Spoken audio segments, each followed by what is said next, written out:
The ship that scored first blood, the USS Enterprise. The Pacific theater of World War II is famous for many epic battles. From the surprise attack on Pearl Harbor to the shores of Okinawa, thousands of men on board mighty vessels clashed in a titanic struggle for supremacy. Known as the Big E, the USS Enterprise was at the forefront of the American war effort in the Pacific and participated in more battles than any other ship in that conflict. Throughout the history of the U.S. Navy, 8 ships have borne the name Enterprise. The 7th, designated CV-6, was the second of 3 Yorktown-class aircraft carriers. On May 12, 1938, the Enterprise was officially commissioned. The exact armament of the ship varied over the years, but at launch carried 8 5-inch guns, 4 quad 1.1-inch guns, and 24 50-caliber machine guns. Later in the ship's career, these would be supplemented or replaced by up to 50 20mm cannons and 11 quad 40mm cannons. Also protecting the Enterprise was 5 inches of armor plating at the waterline, 1.5-inch armored flight deck, and 4 inches at fire control centers. The USS Enterprise weighed in at 25,500 tons of displacement, with a length of 825 feet, a beam of 109.5 feet, and a 26-foot draft. It had a crew complement of around 2,200 men, though this did fluctuate as needed, with 96 aircraft, including fighters, dive bombers, and torpedo planes, though the number was usually around 80 to 90. The ship was propelled by 4 steam turbines that can generate up to 120,000 horsepower and could propel the ship at a top speed of 32.5 knots. A fuel capacity of 1.5 million gallons gave the Enterprise an operational range of 10,400 nautical miles at a cruising speed of 15 knots. By 1940, tensions with the ever-expanding Empire of Japan were at a fever pitch, and the Enterprise was transferred to the outpost of Pearl Harbor in Hawaii. As part of the military buildup in the Pacific, the Enterprise spent much of 1941 ferrying Army Air Corps fighters to bases in Guam and Wake Island. On November 28, she left Pearl Harbor carrying a detachment of U.S. Marine pilots to Wake Island before returning to Hawaii on December 2. Just as the Enterprise was about to return home, events would unfold that changed the course of history. On December 7, 1941, Japanese aircraft launched a surprise attack on Pearl Harbor and other American installations. At sea at the time, the Enterprise as well as other American carriers were spared the devastation of the attack, though scout planes from the Enterprise did arrive in Hawaii during the attack and joined in the defense, while her other aircraft searched for the Japanese task force. 3 days later, the Enterprise would score first blood when its planes destroyed Japanese submarine I-70, the first Japanese ship sunk by the Americans during the war.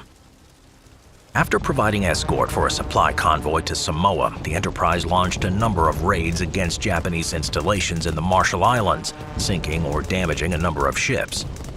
Shortly after, it raided Japanese positions at Wake and Marcus Islands under Admiral William F. Bull Halsey. In April 1942, another Yorktown-class carrier, the USS Hornet, laden with U.S. Army B-25 bombers lashed to its deck, made its way towards the Japanese home islands, their mission to hit Tokyo in a surprise raid as payback for Pearl Harbor. With the Hornet's flight deck occupied, the Enterprise provided the combat air patrol that protected the task force. It was the Enterprise that first noticed the Japanese patrol boat, forcing the fleet to divert its course to avoid detection.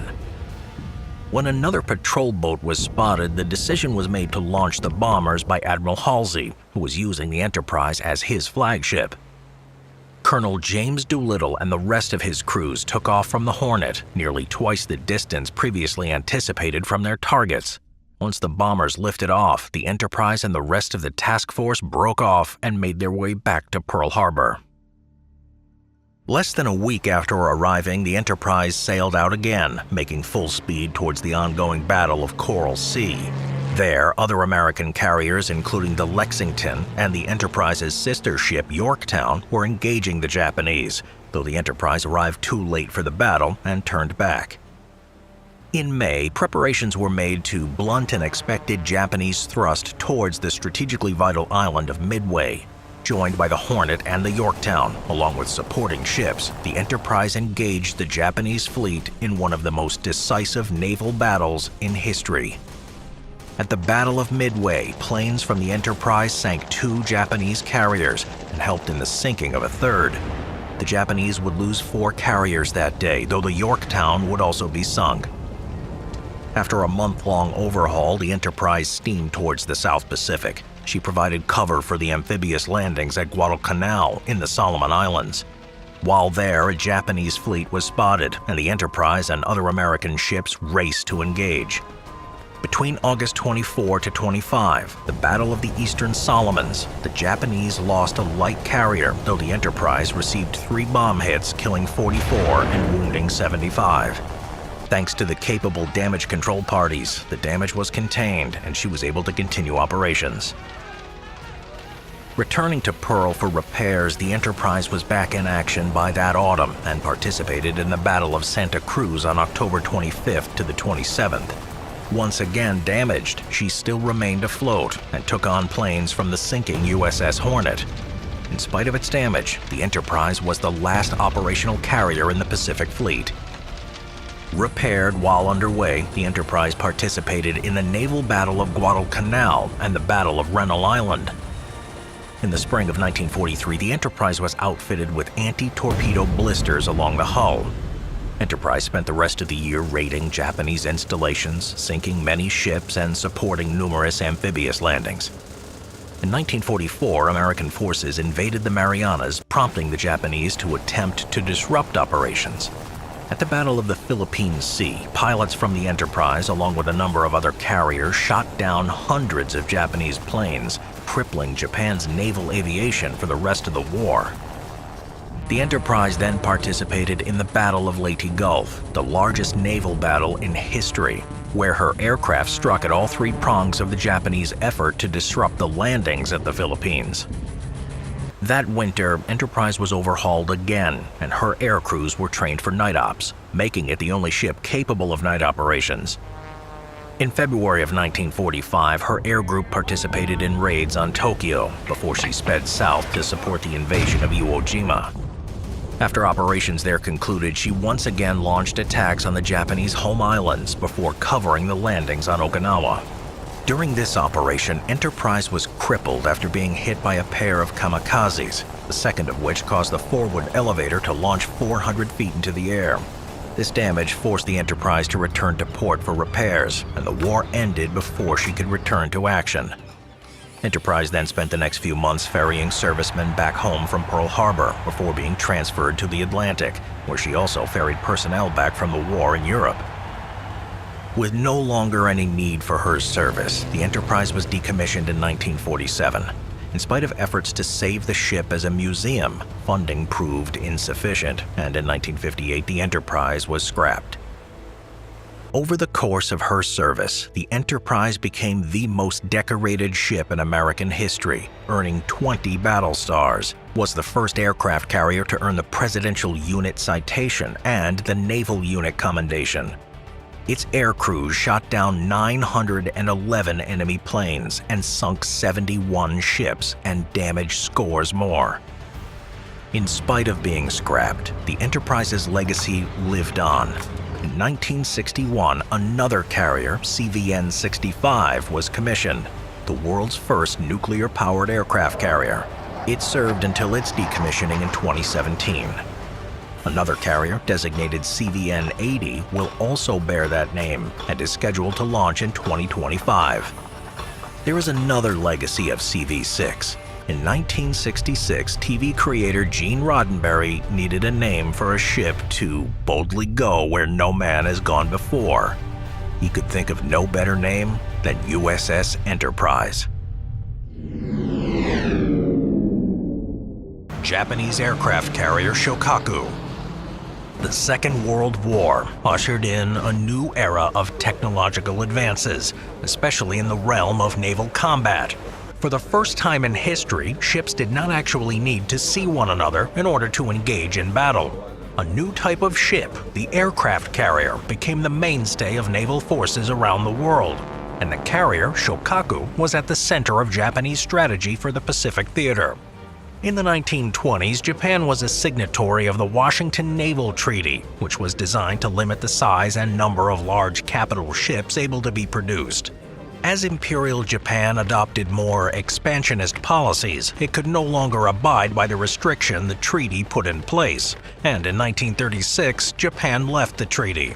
That year, plans were drawn up for the first of a series of new aircraft carriers, which built upon lessons from earlier ships. In 1937, construction began on the Shokaku, which means flying crane, at the Yokosuka Naval Yards. Designers imagined a massive ship capable of carrying over 96 aircraft, though a smaller design, capable of holding 72, was settled upon.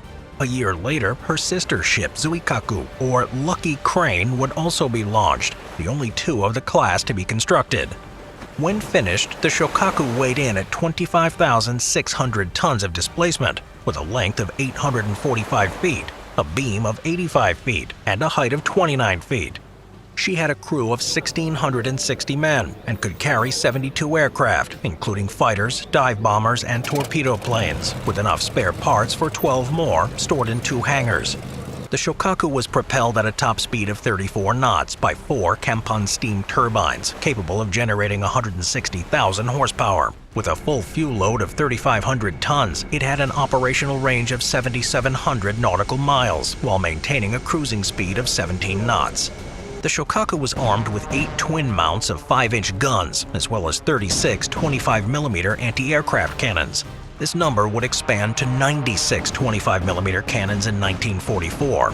Other protection came in the form of 6.5 inches of armor plating at the waterline, around 5 inches around machinery areas, and the decks were protected by 4 inches of armor. The flight deck, however, was made from wood. After years of construction, the Shokaku was commissioned on August 8, 1941. After a brief shakedown cruise, the Shokaku joined the Carrier Division 5, part of the task force under the overall command of Admiral Yamamoto. Training began for the planned attack on American naval installations at the Hawaiian outpost of Pearl Harbor. On December 7, 1941, aircraft from the Shokaku, as well as 5 other carriers, attacked Pearl Harbor. Sending out 2 waves, the Shokaku's air group lost a single dive bomber during the attack. A 3rd wave was planned but was called off, and the fleet then turned back towards Japan. After spending some time in home waters, the Shokaku was transferred to the island of Truk, which was used as a base of operations. In January 1942, she participated in a massive raid against Australian head Rabaul, a site of major strategic importance for the Japanese expansion into Papua New Guinea. After this raid, an American carrier group was detected operating near the Marshall Islands, and the Shokaku, along with another carrier, set off in pursuit, though the American flotilla was able to escape. In March and April, she participated in a major raid in the Indian Ocean. Along with several other carriers, she launched strikes against Colombo, Ceylon, now Sri Lanka, and British cruisers HMS Cornwall and HMS Dorsetshire were sunk. Fearing for its safety, the British carrier HMS Hermes, with an escort group, attempted to withdraw from the area and was caught at sea. The Hermes, along with a corvette, destroyer, and 2 tankers, were sunk, dealing a crippling blow to the British fleet in the Indian Ocean. After a brief return to Truk, the Shokaku was back in action, this time supporting the planned invasion of Port Moresby on Papua New Guinea, along with her sister ship, the Zuikaku, and the smaller light carrier Shoho, as well as escorts. American intelligence had broken the Japanese naval code and knew of the plan, prompting Admiral Chester Nimitz to send the carriers Lexington and Yorktown to intercept the Japanese before they reached Port Moresby. From May 4th to the 8th, 1942, both fleets clashed at the Battle of the Coral Sea, the first naval battle in history where ships of neither fleet were in visual range of one another. During the battle, aircraft from the Shokaku contributed to the sinking of the Lexington, as well as damaging the Yorktown, along with a destroyer and oiler. The Japanese lost the Shoho, a destroyer, and several other supporting ships. The Shokaku was struck by 3 bombs from American dive bombers, severely damaging the ship and killing or wounding 223 sailors. Damage control teams were able to contain the fires that broke out on the vessel, and the Shokaku made her way back to Japan for repairs. The damage prevented her from participating in the Battle of Midway, which reduced the forces available for that decisive confrontation. In August 1942, the Shokaku was back at sea, this time attempting to disrupt the American landing on Guadalcanal. Once again operating with the Zuikaku and a light carrier, she engaged a fleet of 3 American carriers during the Battle of the Eastern Solomons. Though the Shokaku received no damage during the fighting, she lost 10 dive bombers and 5 fighters, along with their air crews, which contributed to mounting losses for Japanese naval aviation. The Shokaku returned to Truk before participating in the Battle of Santa Cruz Islands on October 26th. During the clash, dive bombers from the USS Hornet would strike the Shokaku with between 3 and 6 bombs, causing severe damage and killing a large portion of the crew, forcing her to withdraw to Truk before returning to Japan for repairs. It wasn't until May 1943 when she was back in action again, participating in a failed attempt to assault the Aleutian Islands in Alaska, and spent most of the year in Truk before being transferred to Singapore in 1944. In June of 1944, she sailed to the Marianas Islands to oppose the American invasion. By June 15th, American submarines patrolling in the area had spotted the Japanese fleet and were monitoring their movements. By the 19th, the Japanese were in range of American forces, and the Shokaku and her fellow carriers launched their aircraft. In the Battle of the Philippine Sea, also known as the Great Marianas Turkey Shoot, hundreds of Japanese aircraft would be shot down, permanently crippling Japanese naval aviation for the rest of the war. As the Shokaku was refueling and rearming her surviving aircraft, she was spotted by the submarine, the USS Kavala. For a half an hour, the Kavala stalked the Shokaku, keeping a close eye on a nearby destroyer and 2 cruiser escorts. Once the way was clear, the submarine launched a spread of 6 torpedoes at a range of 1,200 yards. Lookouts on the Shokaku called out a warning, and her commander, Captain Hiroshi Matsubara, ordered evasive action. But it was too late. 3 or 4 of the torpedoes struck the ship on the starboard side, forward and amidships. While the Kavala made her escape, pursued by Japanese destroyers, the Shokaku's crew tried to repair the damage. In spite of their experience, the damage control parties were unable to control the spreading flames, which were accelerating due to the aviation fuel that was on deck. Torpedoes and bombs began to explode, and the ship began to list to starboard as she took on water, particularly in the starboard boiler rooms. With more ammunition exploding, power went out, meaning the pumps that bailed out water failed to operate. With the Shokaku dead in the water, firefighters resorted to bucket brigades to douse the flames, to no avail. After 3 hours, the flames were spreading out of control, with fires leaping from the elevators onto the flight deck, and the order was given to abandon ship. Before they could leave, however, a series of explosions caused major flooding of the bow, sending her stern skyward, causing some crew to slide into the still-burning hangar deck, while others were thrown overboard into the oil-laden water. Captain Matsubara and 570 survivors were picked up by escorting cruisers and destroyers, while the Shokaku and 1,272 of her crew sank to their final resting place on the bottom of the Pacific Ocean. The loss of the Shokaku and her experienced crew were a devastating blow to the Japanese war effort. In her short service, she represented the pinnacle of Japanese naval strength, and her loss symbolic of Japanese fortunes in the war.